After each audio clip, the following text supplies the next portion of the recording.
कहा जाता है कि एकादशी का व्रत इतना शक्तिशाली होता है कि यह इंसान के जीवन के पापों को नष्ट कर देता है और उसे सुख समृद्धि का आशीर्वाद मिलता है। लेकिन आप जानते हैं कि एकादशी व्रत की शुरुआत कैसे हुई थी? आइए सुनते हैं एक पवित्र कथा। बहुत समय पहले की बात है। सतयुग में एक महान और पराक्रमी राजा हुआ करते थे, जिनका नाम राजा मुचुकुंद था। राजा मुचुकुंद बहुत धर्मात्मा और भगवान विष्णु के परम भक्त थे। उनके राज्य में सभी लोग सुख शांति से रहते थे। राजा हमेशा धर्म के मार्ग पर चलते थे और प्रजा की भलाई के लिए काम करते थे। लेकिन उसी समय एक भयंकर असुर था, जिसका नाम मुरासुर था। मुरासुर बहुत शक्तिशाली और क्रूर था। उसने देवताओं और ऋषियों को बहुत परेशान कर रखा था। उसके अत्याचारों से पूरी पृथ्वी और स्वर्गलोक तक परेशान हो गए थे। देवताओं ने कई बार उससे युद्ध किया, लेकिन कोई भी उसे हरा नहीं पाया। आखिरकार सभी देवता मिलकर भगवान विष्णु की शरण में पहुँचे। उन्होंने भगवान से प्रार्थना की, हे प्रभु, मुरासुर के अत्याचारों से हमें मुक्ति दिलाइए। वह हमें बहुत कष्ट दे रहा है। भगवान विष्णु ने देवताओं की प्रार्थना सुनी और मुरासुर से युद्ध करने के लिए तैयार हो गए। इसके बाद भगवान विष्णु और मुरासुर के बीच भयंकर युद्ध हुआ। यह युद्ध कई दिनों तक चलता रहा। मुरासुर बहुत शक्तिशाली था, इसलिए युद्ध लंबा चलता गया।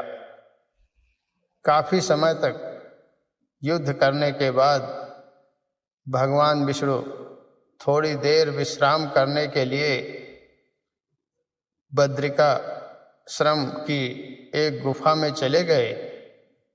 भगवान विष्णु गहरी निद्रा में सो गए। मुरासुर भगवान का पीछा करते करते उस गुफा तक पहुंच गया। वह सोचने लगा कि अभी भगवान विष्णु सो रहे हैं, इसलिए यही सही समय है उन्हें मारने का। जैसे ही मुरासुर भगवान विष्णु पर हमला करने के लिए आगे बढ़ा, तभी भगवान विष्णु के शरीर से एक दिव्य और तेजस्वी देवी प्रकट हुई। वह देवी अत्यंत सुंदर और शक्तिशाली थी। उन्होंने मुरासुर को युद्ध के लिए ललकारा। मुरासुर और उस देवी के बीच भीषण युद्ध हुआ। देवी ने अपने पराक्रम से कुछ ही समय में मुरासुर का वध कर दिया। मुरासुर के मरते ही पूरे ब्रह्मांड में शांति छा गई। जब भगवान विष्णु की नींद खुली तो उन्होंने देखा कि मुरासुर का अंत हो चुका है। उन्होंने उस तेजस्वी देवी से पूछा, हे देवी, आप कौन हैं जिन्होंने इस दुष्ट असुर का अंत किया? तब देवी ने विनम्रता से कहा, हे प्रभु, मैं आपके ही शरीर से उत्पन्न हुई हूँ। मैंने इस असुर का वध किया है ताकि संसार को उसके अत्याचारों से मुक्ति मिल सके।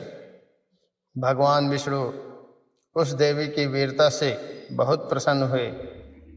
उन्होंने कहा, हे देवी, आज का दिन बहुत पवित्र है।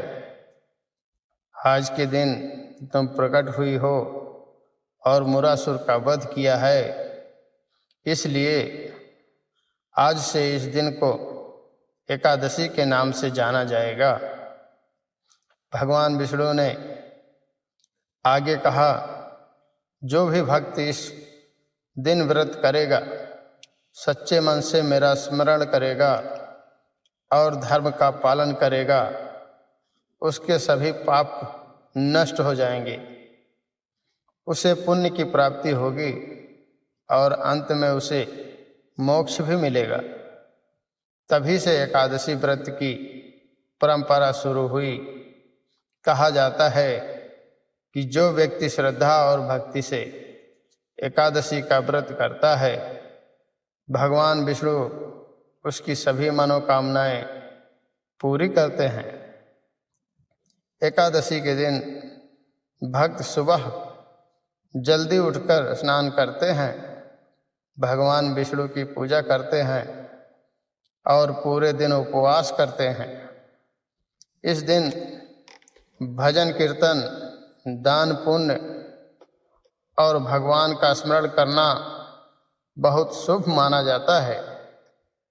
मान्यता है कि एकादशी का व्रत करने से मन शुद्ध होता है, जीवन में सकारात्मकता आती है और भगवान की कृपा हमेशा बनी रहती है।